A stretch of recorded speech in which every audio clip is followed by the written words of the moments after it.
বন্ধুরা সকালবেলা কতগুলো মাংস নিয়ে বইসা গেছি। দেখেন এই মাংসগুলো ভালো করে ধুইয়া নিমু, নিয়া দেখেন কত বড় কড়াই বসাইছি। কড়াইয়ের মধ্যে তেল দিয়ে দিমু আলুগুলা দিয়া হলুদ দিয়া ভালো করে লাল লাল করে ভাজুম।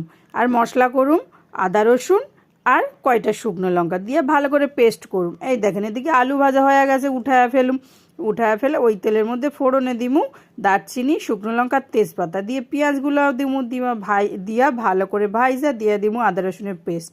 তারপর দিয়া দেবো টমেটো দিয়া নুন দিয়া হলুদ লঙ্কার গুঁড়ো দিয়া ভালো করে কষাইয়া তারপরে দিয়া দিমু মাংসগুলো ভালো করে কষাইয়া একটু নুন দিলে মাংসতে জল উঠে যায়, তাই নুন দিয়া ভালো করে কষাইয়া দিয়ে দিমু আলুগুলো দিয়ে আরও একটু ভালো করে নাড়াচাড়া করে দিয়ে দিমু অল্প করে জল দিয়া তারপরে ফুটাইয়া গরম মশলা দিয়ে নামায় ফেলছি। মাংস হয়েছে আর মেয়ে টেস্ট করবো না তাই হয় বলছি